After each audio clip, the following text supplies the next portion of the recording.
કાલે હું bus stand માં બેઠો તો તે એક પેલો ધૂળગટક્યો દાતરા ને પેલો કુવાડા ને એવો પાન કરે ને યો ઘોણ આખતો તો અહી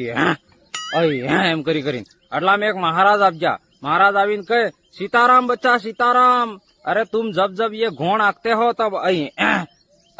करते हो इसकी जगह अगर तुम सीताराम सीताराम बोलोगे तो तुम्हारा कल्याण भी हो जाएगा और काम का काम भी हो जाएगा एम तो धूलकटिया कहे कि महाराज एक बार आप करके दिखाओ एम तो महाराज लंगोट हकोट ओसो वाळीने पछी घोण लईने अडग्या